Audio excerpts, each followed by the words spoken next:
Howdy, everybody. Welcome to the Roach Wiggle, February 15th, 2024. Hope everybody had a good Valentine's Day, regardless of your status. Let's see, what am I going to do here? I got the pretty empty inboxes, been on top of that today.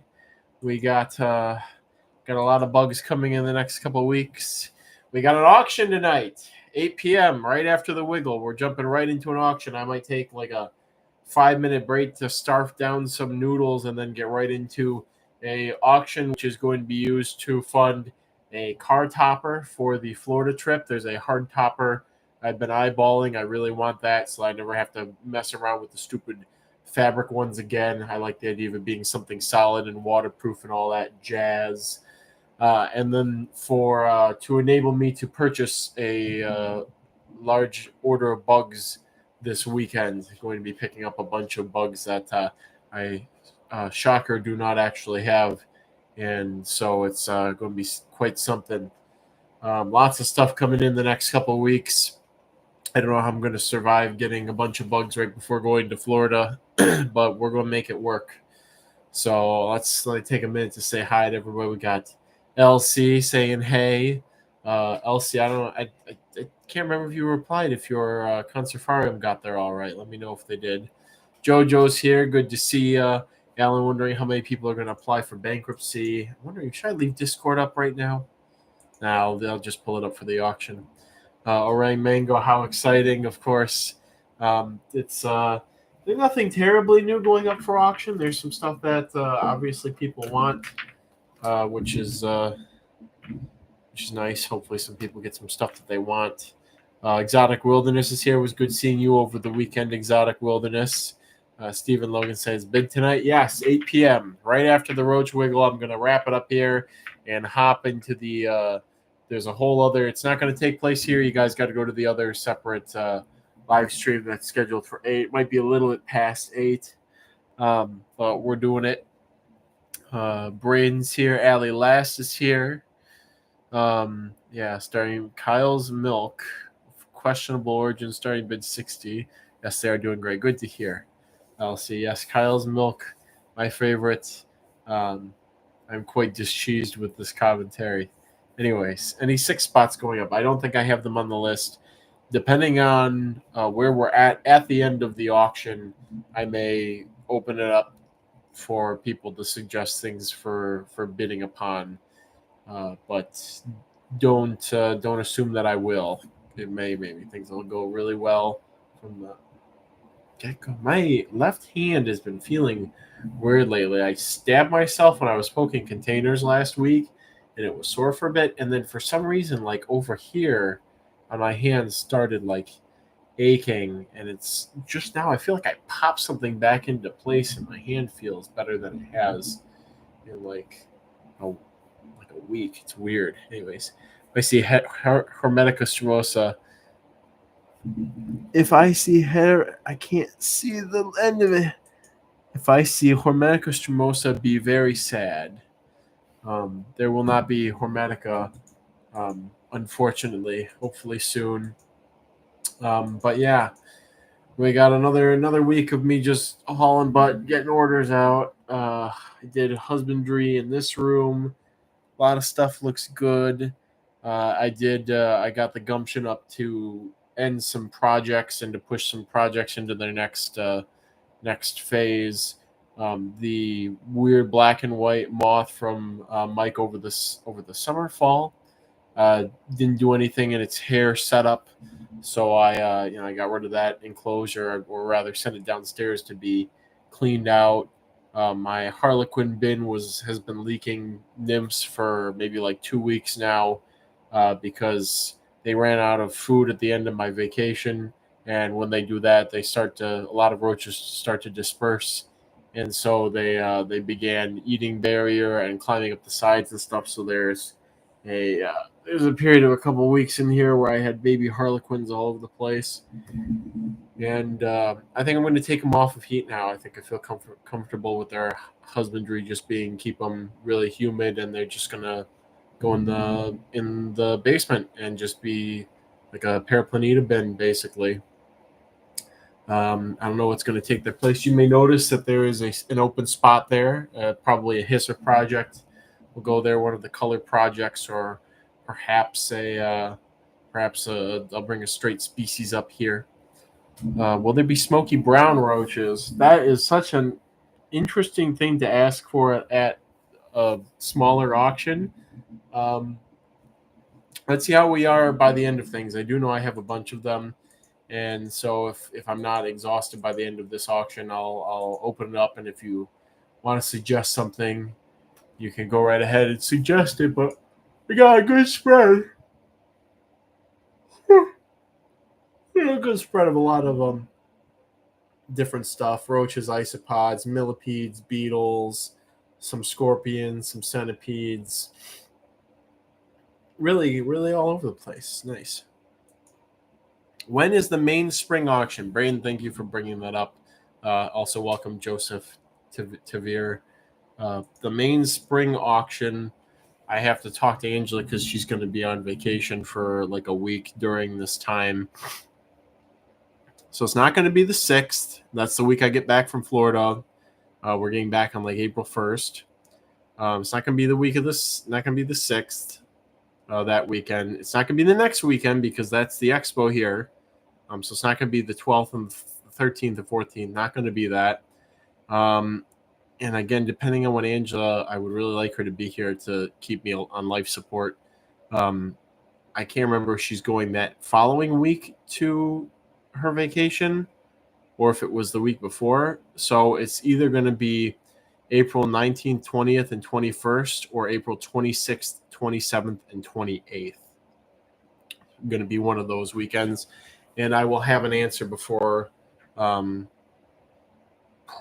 it will be before March. So one of these upcoming wiggles, I will say when it's going to be. And that'll be that. I got my Sawtooth Grain Boys from Satchel today. Congrats. I have one of those. What's the genus on those? Oh.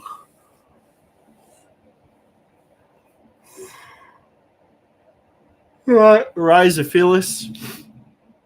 I don't know which one I have. Actually, I will know soon. I sent some off to somebody for identifying. He hasn't gotten back to me. Sometimes he takes a lot of time for himself, and that's fine. Hi, Kyle. Hope you're doing well. Thank you, a person. I'm doing pretty okay. There's a lot of containers that need to be cleaned piling up in the washroom, and I have a full day of all the basement roach husbandry today. I'm a month and a half since I've done that, so that's a little stressful, but it is what it is. Next week, I'm going to have a lot of time to myself because I'm not going to be able to ship until my heat packs come in, so I'm probably not going to be. It's why if all of you have read the rules for the auction, it's why I said that the shipping is not going to be until February 27th or March 5th, is because I'm waiting for my heat pack order to come in. I ran out this week. I actually had to send some orders without heat packs that they picked which ones I thought could get away with it. So we'll see if that's going to come around to bite me. But probably next week I have a good chance of getting on top of husbandry and getting all the containers cleaned and getting the downstairs, the supplies and substrate room organized, because it's a mess. It's a nightmare right now.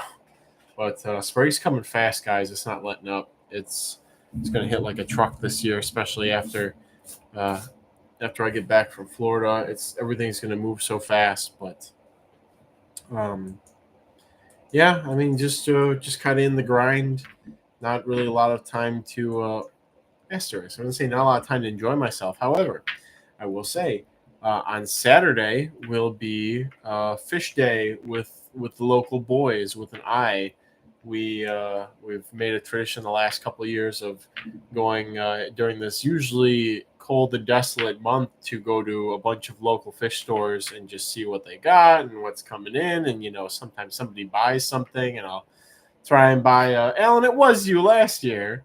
Try and buy some driftwood or choya from every place. Just so it's not just a bunch of dudes. Boys with an eye walking around looking at fish and not buying anything. This year, though, I don't know if there's how many Michigan locals we have from that area, but we're doing a big trek to Pruce's Pets in Lansing. I've actually never been inside there. I picked up and/or delivered bugs there once, but it was outside. It was during COVID, so there was like a huge line waiting to get in. I was like, I don't have time for this, so I just dropped off the bugs or picked up the bugs and left after.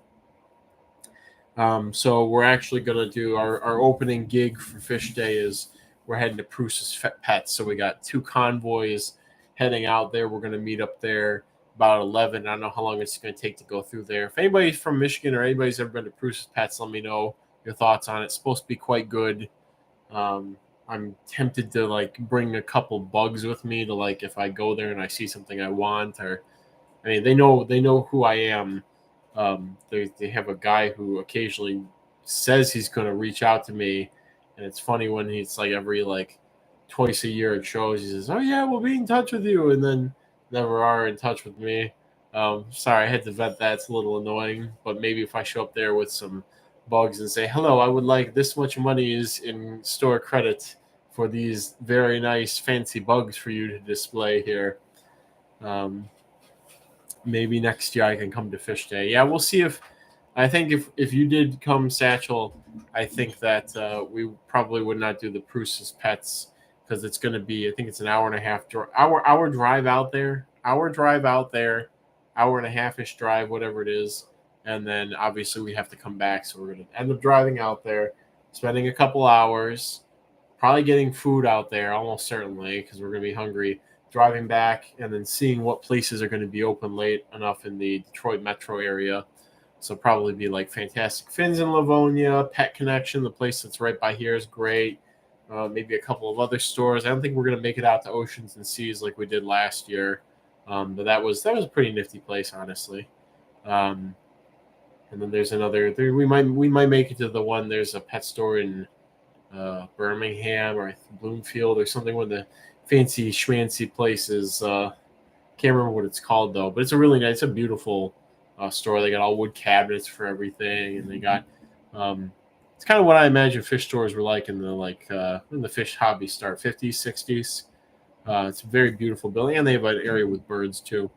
So and then we also go to we go to Asian markets because sometimes they get some fun live things in. One of these days, I will get the gumption to buy the Asian soft shells, but I'm gonna wait until I can give them like an outdoor pool, at least during the summer. I think it was the Chinese soft shell turtles. They have them there, and you can buy them live. And I'm like, yeah, this is kind of cool, you know. Like try and raise them. I don't really have an interest in eating turtle, but it would be kind of neat. Who knows if those things are going to be? I think they farm them probably, but who knows what'll happen in the next coming decades? They could end up being a critically endangered species or something, whatever. Um, anyway, so yeah, we go to like the Asian grocers to see what stuff they brought in. There have been things of interest a couple of times, so you just never know. However, that is not the end of the fun. On Sunday is the Columbus Reptile Expo. I still don't know. There's like three major cities with C in them in Ohio, and I still can't tell them all apart. I don't know if the people who live there can tell them all apart. Obligatory Ohio joke. Anyways, but it's in the Medina County Fairgrounds, and that is where I'm picking up my lot of bugs on Sunday. So after a jam-packed fish day on Saturday, then we will be having a smaller group of us will be heading out to Ohio for that, for me to pick up again more things, more fun stuff to play with. And yeah, got to check the imported plants for new snails. I will be going to Baja, Mexico in 2 weeks, but if you want, let me know if there will be anything you're interested in. I can try and collect it for you. Send me an email, Elsie, about just about your vacation to Baja, Mexico. Send me an email, and we can talk about Mexico. So, since there's a nice amber pigeon there. Hydration is very important. Let's see, anything else that's going on?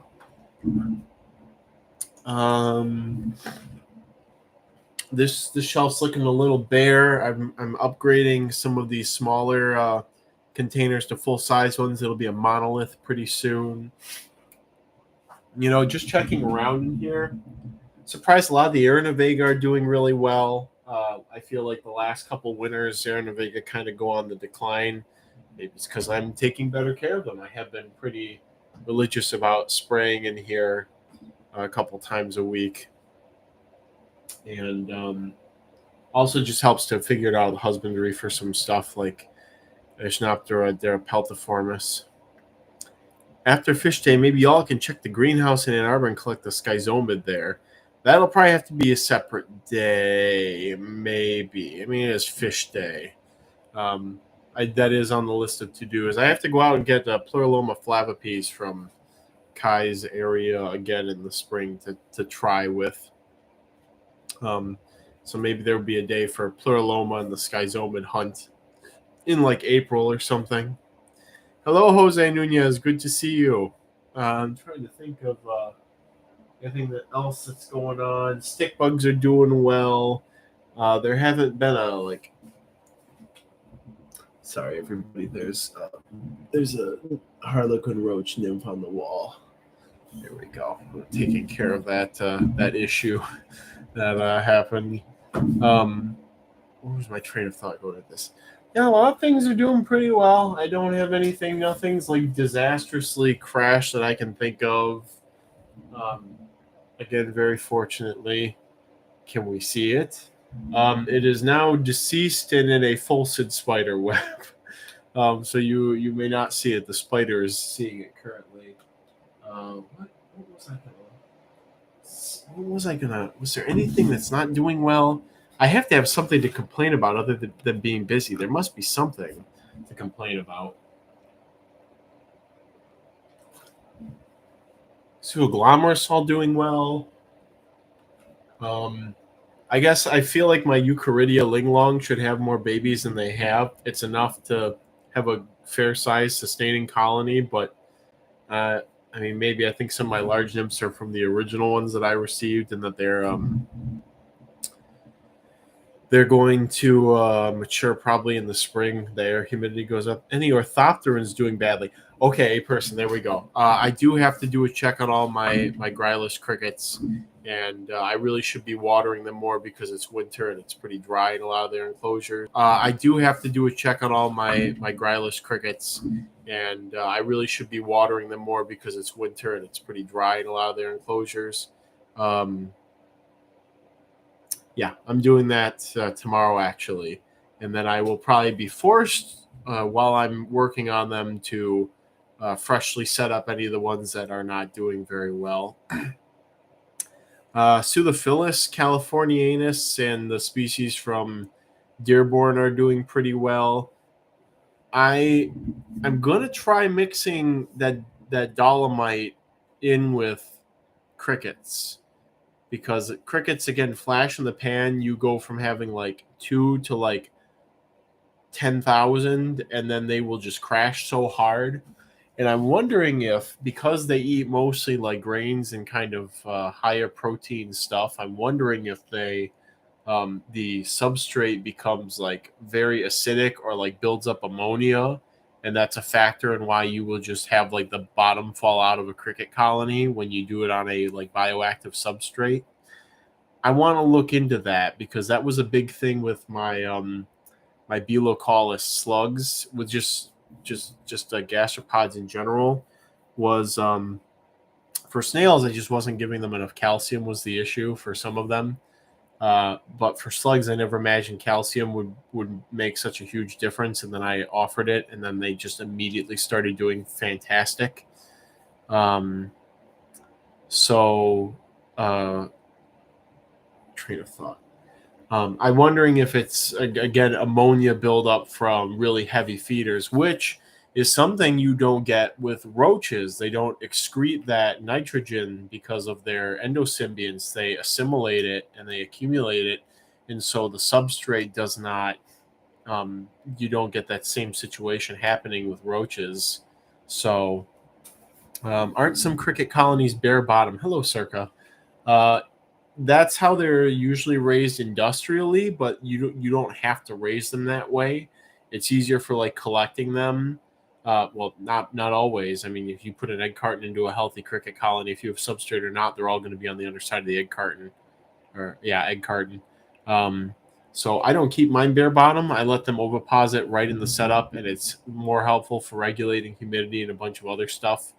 Um, Bare bottom is generally more maintenance, and I'm very low maintenance because I have so much stuff to do.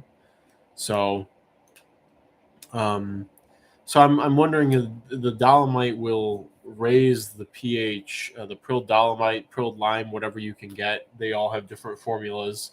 Um, Raises the pH and therefore acts as a buffer against the soil becoming too acidic. And it's made a huge difference in some of my isopod colonies. Any of my colonies that had some instances of porcelain disease, gone. It's completely gone. Some of the springtails have really taken off in containers where they were just kind of here or there. They've really exploded. It could be the calcium, but it's also the substrate, again, altering the pH and the chemistry and the probably the bacterial composition to be completely different. There were some that had, I have a bit of a rancid smell from some fresher new substrate that I put in. Add the dolomite, and bam, it's gone. So, I mean, people use a big fancy mix of like, they do the activated charcoal and the sphagnum and all that stuff. And I'm really, with the business scaling up, I need to find cheap materials that are easy to source if the sun went out. And agricultural products are like a shining standard for that sort of thing. So I've just been using the bags of the dolomite that I can get from the local hydroponics store. Hey, Zen Monkey, bare bottom is the best way to keep your alleys. Um, is fresh buildup an issue for those two if you clean? I don't know much about crickets. Um, I don't know because I don't really keep them, again, bare bottom. I keep them with substrate and get very heavy production. But again, I'll get crashes in certain species. Not every species has that, but then you get a crash and you have to do a lot of work if you don't ride the wave of having a producing culture. If you don't grab like, oh boy, they're doing really well. All right, time to move 30 of them to a new identical enclosure. If you don't do that and the colony crashes, it's going to take a lot more work and time to pull them out of that because your adults are going to be sickly. They're not going to lay as many good eggs. The eggs kind of have some issues sometimes. It's not like that with every species I've worked with, but with some of them. You think gypsum can work? I have to look at the chemical formula for gypsum, but if it raises the soil pH, it might. You've sold me you should quit bug keeping to be a limestone salesman. Please, no. It's a fate worse than death. Zach Wilderness says, hey, Kyle, I'm not sure if you care, but I found these weird flies that are kind of armored in my bean beetle culture. Next time I see you, just can give you them if you want them. Yeah, I'd be curious to see them. They might be one of the many like parasitoids of like grain pest beetles. Do you work with any Amara? What is genus Amara? Let me see. Genus. No, I've only bred one carabid intentionally in my life. There's a weird Alan, one of your enclosures or something you gave me had a weird little carabid or something in it. I haven't gotten them identified, or maybe you know what they are, Alan. But carabids are kind of tougher. They're usually cannibalistic. They need space. They need specific foods.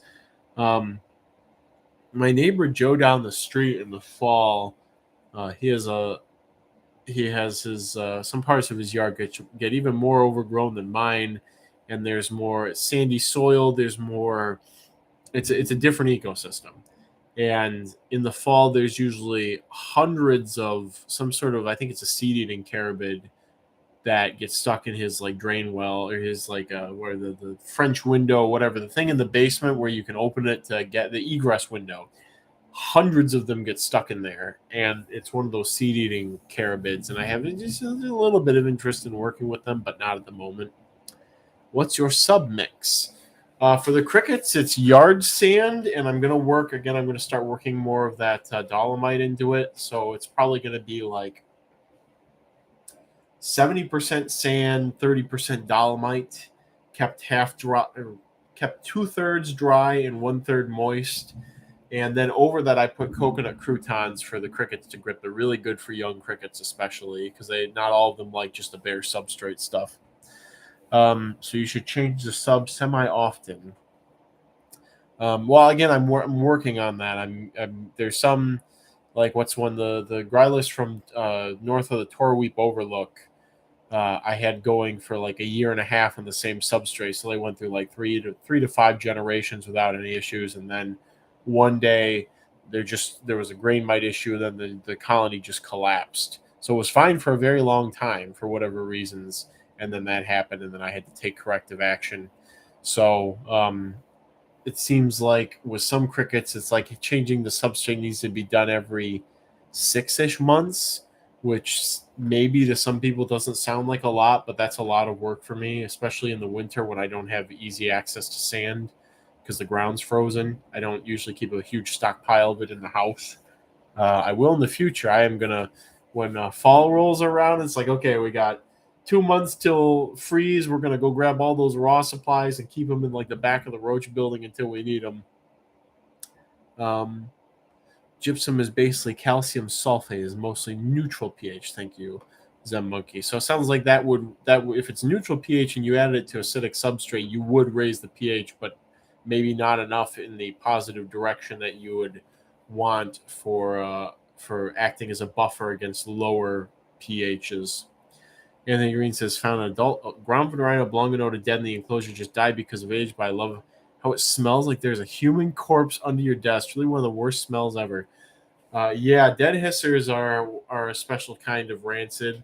Rotten chicken, rotten raw chicken is another one that's absolutely awful. But over the course of my life, I think the thing that takes the cake for the most putrid, rancid, disgusting smell in my vast experience at this point is dead worms that have been left to turn into ooze. That is, I don't even want to think about it. It's an absolutely awful smell. Atrocious. Ellen says, yeah, I have weird carabids in my potting soil. So far, it breeds well in various enclosures. Don't seem to attack any of its roommates other than maybe mites. Yeah, I like them. They're again, they're just kind of hanging out, and I can't remember. It's in my. They're not. These ones must not be from you. They must have come in on something else, or maybe I don't know how they would have gotten into the enclosure. But in my Polyphaga southseri enclosure is where there's a little colony of those established, and a couple other things. But it's neat. I'll get them identified eventually, hopefully. Have you ever tried tiger beetles? Tips, tricks. Stephen Logan, no, I've never given an earnest go at tiger beetles. If you ask Kai, he says put it in a container with dog food and it lives forever. The problem with many tiger beetles, not in my experience, but conceptually, is many of them are univoltine, which is a lot of time to wait and a lot of natural fluctuations to mimic in captivity. If I knew of a for sure multivoltine tiger beetle, I would be inclined to try it in a very large enclosure with lots of space for mating and running and good lighting and proper heat grading, all this stuff. It would be an intense everything to keep a tiger beetle going if I were to try to commercially propagate one of them. I know they do it for some of those endangered tiger beetle species. I would have to read one of those papers, but it might be where they say like, and then we stored the pupae in a cold room for 6 months at 25 degrees Fahrenheit, and it's like that's not the most practical thing to do if you're trying to, even if you're just trying to raise them for fun. So a person says, yeah, clay soil seems to be really helping my Pristosulophilus. Not sure how that may affect Grylis. I figure it would be useful to mention. Yeah, that's another thing I'm thinking for Pseudophilus. I'm wondering if they acidify the substrate and that causes issues. I moved my species Dearborn to a bigger enclosure. It's sand, and they were in one enclosure. The first larger enclosure I moved them into, and it was mostly coconut fiber based substrate. And either I didn't sterilize it properly, or the spores got in, and the flower pot fungus started developing. And I saw a drastic decrease in the amount of eggs that were hatching. So then I used the sterilized yard sand instead. And I think I mixed in some sterilized compost from the yard too. And much better, doing much, much better. Same with the Pseudophilus californianus. I'm on an F2 now. F2 of Pseudophilus californianus. Almost killed them once or twice. Doing really well. I'm excited to get Agastesii from TJ again when he recollects them this summer. But I think that's something. Soil pH is going to be my next obsession. So we've gone through the air humidity. You've all heard me for 2.5 years complain about blah blah blah air humidity, blah blah blah ventilation, blah blah blah. I think that sort of that zeitgeist is now established. I think we can move beyond that. And I think my next thing is going to be talking about soil pH. And I'm going to have to actually get a soil pH reader too, so I don't go looking at all these enclosures and assuming they want acidic or basic or whatever, and then they end up being the exact opposite. But I have a suspicion that that plays a big role in it. Yes, Grimdark. I have picked up freshly dead gastropods or had deceased gastropods of my own. It's pretty close. It's pretty close to dead, rotting, oozing worm smell in terms of putridness. And that may be some similarities between them. They're both low-foot trochozoans. There might be some similar proteins involved in their integument that causes that. Satchel says, if you want to hear about a bad smell, I'll tell you about the death couch one day. I remember you talking a little bit about the death couch in one of the Discords a little bit, I think. So let me know if you're ever interested. I have a ton of Amara Ingia in my yard. Yeah, if something like that can be raised on like sunflower seeds, I am all for it. But I don't think their larvae are seed eaters. If there are seed eating larvae, that would be nice. Again, sunflower seeds as an aster, and being a cultivated plant is very palatable to a lot of seed eating bugs. Actually, I wonder if anybody here can help me with this. This was years ago in 2016, and I was trying to breed cotton stainers. I can't remember what the genus is. Don't use common names. Use Latin names. Let me see. Genus is Dysterchus. And so I raised these cotton stainers, and I fed the adults sunflower seeds, and I don't think the adults lived very long, but they did lay eggs, and I was able to raise maybe about 100 very high survivability rate from egg, maybe about 100 of them from egg to subadult, and then when they were molting to adulthood, again on a diet of nothing but sunflower seeds, all of them died. All of them failed molts, died in the middle of molts, died shortly after maturing. Every single one of those cotton stainers died. And I have no idea to this day were they missing some key protein or nutrient because they don't usually feed on Asteraceae, on sunflower seeds, and they all died when they matured because they couldn't produce it. Some key wing protein, or I don't know. So I've always been puzzled by that, and I wanted to keep them again because they're gorgeous insects, but I don't know. I don't think there's much on soil pH and inverts yet. Yeah, again, it's more of like a cumulative thing, because and counterintuitive to somebody who's worked with roaches for a long time, because with roaches, it's usually better to have them in their enclosure for as long as possible. The frass builds up. You get this whole different microbiome going on that's more comfortable to the roaches. You get all those the pheromones and all that stuff, and it's a lot of roaches are very much so settle into a place, as we know with German roaches and whatnot with infestations. But even other roaches, even termites, Cryptocarchus, they develop this whole poo digested stuff based microbiome, and they regulate it and they forage and they all this stuff, and so it's a little more foreign to think you'd have to change out stuff for a bug when you've worked with roaches, which you don't need to do that for, again, because when they eat something, they're very good at getting all the extracting protein and recycling nitrogen. They don't have to excrete it. They don't really have a way of excreting nitrogen, versus crickets and isopods, especially isopods.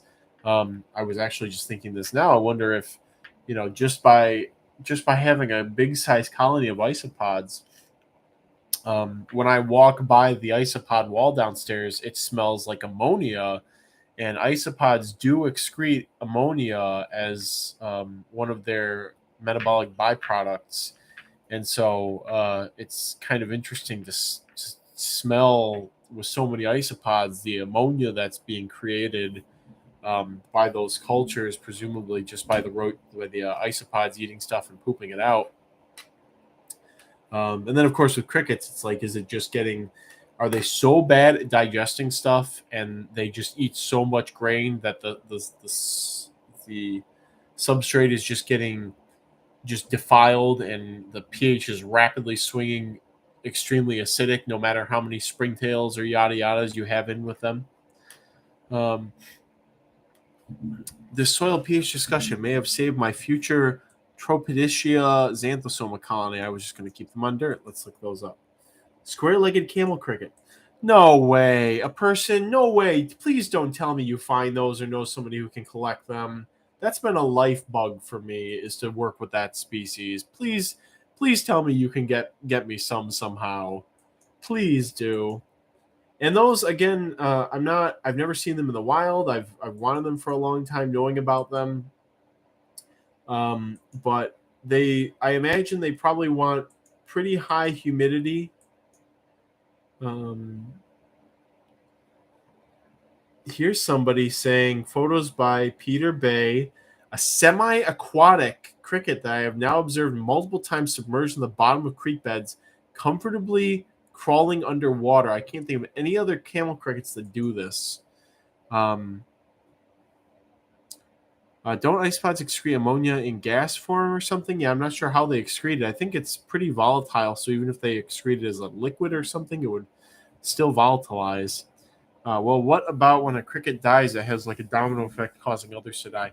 They've studied that in fruit flies. They have studied the death culture of fruit flies, where basically when fruit flies detect, and they did all kinds of stuff. I think it's visual. It's actually a visual and not a chemical stimulus or something. But anyways, I'd have to read the paper again. I don't want to spread misinformation. When fruit flies detect a dead fruit fly, they in turn live a shorter life. So if the more dead fruit flies there's a snowball effect that more of them are going to live shorter lives and die and all that stuff. It's probably, honestly, it's probably the truth for a lot of invertebrates, something similar. So, yeah, when the crickets, again, when they die or you could have cannibalism being a factor in things too. But, yeah, I mean, when a colony of anything crashes and it crashes hard, you really got to pull up on the steering wheel there to pull them out of it. And then it may take some time, may take years to get the microbiome rebuilt, to get the strain's overall vigor back up before they'll thrive again. Person says, I'm going to go looking for them the next 7 months. I know exactly where we're going. Friends in Oregon and Washington as a backup. Let me know if you find any, and I would love to get some of them. But This person here is claiming that they can be semi-aquatic or that they are semi-aquatic. And if that's true, here's another one. Observed on rock near old log jam next to the creek. They may be like, they probably just want stupidly high humidity. There's some cave crickets I need to try again from Tennessee that live in like the limestone seep cave things. Not like deep in caves, more like they cut out a tub hole, tub spring, and they'll just colonize that and live in there where the water's just constantly seeping. And it's kind of difficult to replicate in captivity because stagnant water is an entirely different organism, and it's an entirely different ecosystem than flowing water. And so, this is a situation where I may want to try like a small aquarium bubbler and a substrate of like gravel, go heavy on the springtails, get a bunch of sandstone or something that's relatively inert for rocks and whatnot to keep in there. It's a lot to commit to raising something, but if I were to do that, doing it for those square-legged camel crickets would be good. But yeah, this is all stuff we had no idea about over a decade ago. There were none of these additional reports on Bug Guide saying, "Oh, I found them by a creek. I found it in a creek." This one's found in a crawl space under the house. So maybe they're not that selective, but there's more and more of this about. Here's one. It was clinging to the ceiling of a small lava tube at Sawyer's Caves, right next to US 20, just west of Santiam Junction.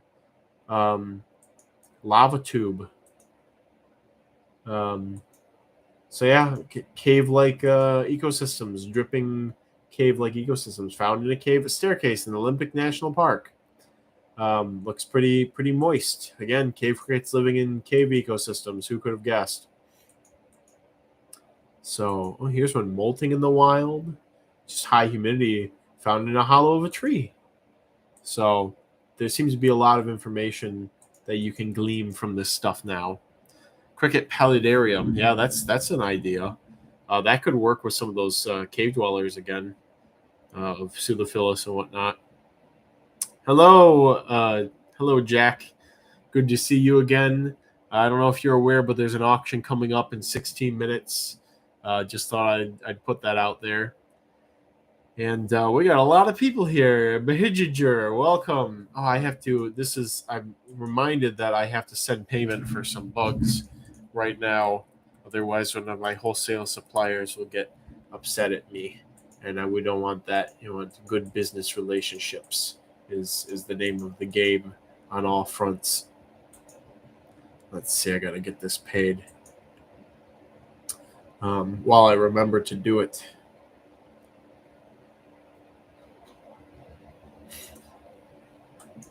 A billion things to send stuff. Oh God, auction. Yeah, that's what I said. Lava tubes. I want that one for playing Mario. Oh, lava tubes. It's like the pipes. It's humorous. Just a little bit of a giggle, not really a full-on haha funny moment, I would say. All right, and now my one of my wholesalers will not stone me to death. Good.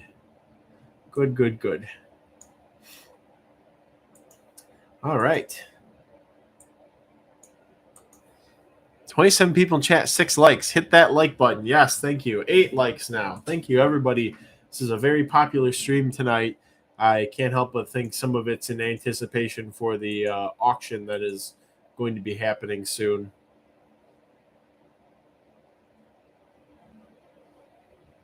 See, here's somebody who's got a parcel from USPS that has not even... Occasional piece of mail may fail to reach its destination. Somebody's having some awful luck with shipping stuff. You get that. I think don't want to out anybody, but there's a customer on Discord. If you're here, you know who you are.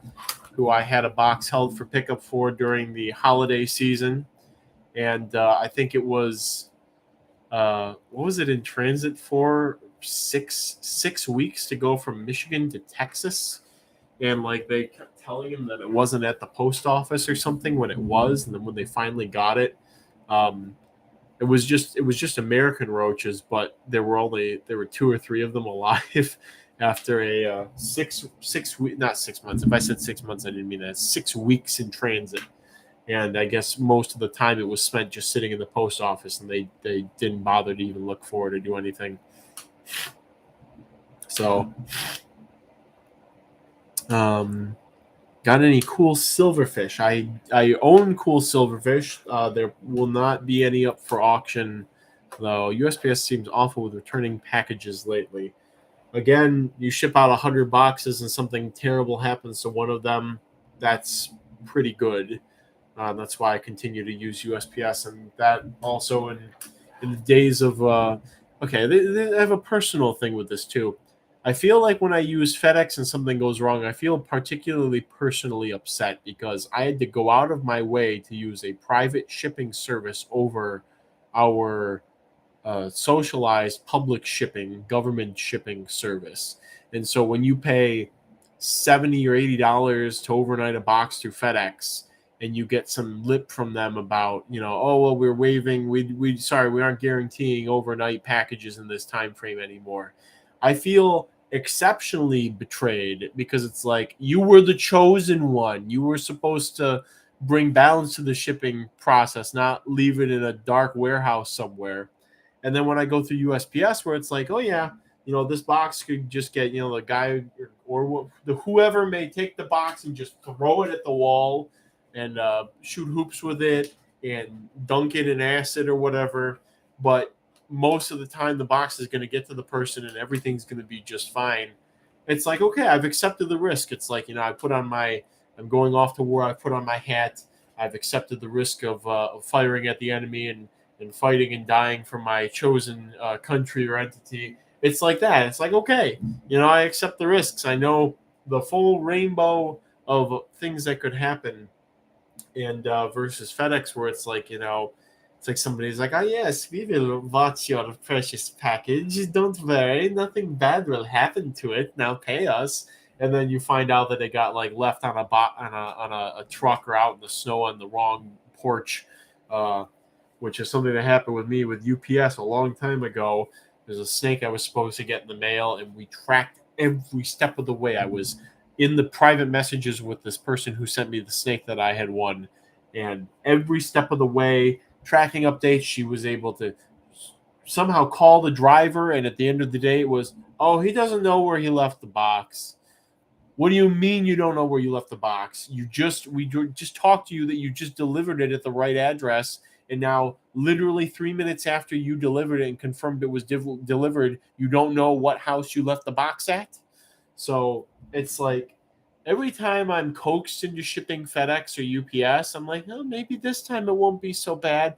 And then I go and do it, and I feel like a battered spouse going back because it's awful. I had to ship through FedEx for some period of time during the pandemic stuff, and it was like, okay, get a FedEx account. Okay, put all this info in. Okay, put it in again. Okay, here's another package. Okay, where's the autofill? Where's all this stuff? And I go there, and every single box that I drop off, all with the labels made, all everything. Are you sure that you're shipping this? Does it contain this? Can I get your information?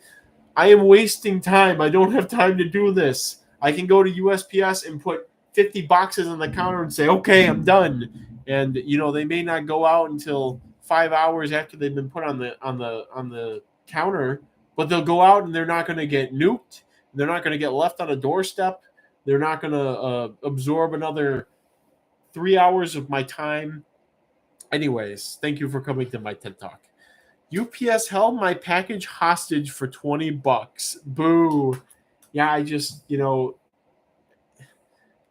there's some big shippers are really keen on using FedEx, UPS, and whatnot, and if I'm strong armed into doing it, I will do it. And in my experience, FedEx has been the better entity for that. And I had a customer. I will not demean them like that. I've had a a bug buddy that I did a swap with, and I was like, hey, if you want it shipped UPS, make a label through your account, and I'll go drop it off at the place here. They made a label, took it in, dropped it off, and it was across the country to California in like 10 hours or whatever. All right, now there we go. But it just feels like anytime that I'm not using somebody else's labels, uh, things go horribly wrong in the last decade. So that's why I use USPS. Uh, I can literally count on my hands the number of times that something's gone horribly. I mean, one of those times that where the person was like, I shipped the box out, tracking said delivered, and they said, "Oh, I didn't get the box; it was never delivered." Tracking said it was delivered on the doorstep, or was even signed for. It was like, okay, I think this person is just trying to scam me for more stuff. But again, it's 99.99% of the time not an issue. But apparently, this is one of those 0.01% of the times, uh, like a couple months ago with the box held for pickup situation. It happens. So, hello, Springtails US. I'm about to bail because we have another auction. We have an auction running to do. It's going to go up on the channel on as a separate thing, so you'll have to catch it there. Yeah. Hello, Altered Pants. So many people I'm saying hi to, and I got to say bye to in a second because I think I am going to run out, and I might ask. I think Angela's still here. I don't know. She may have gone out to do some shopping, but I'm going to run and get some noodles. And at 8, we're going to start up a auction live stream. So yeah, I guess we're going to wrap up the wiggle here. We'll still keep talking about stuff while the auction's going. It's just going to be a different focus. I don't even have to grab stuff off my list. I got it all digitized this time. So, all right, everybody. I am going to go get some food, and we're going to try and start that auction stream at 8 p.m. sharp. So we're wrapping up the wiggle. So I guess for the next 5 to 6 minutes, may your cultures ever be bountiful, and I'll see y'all shortly.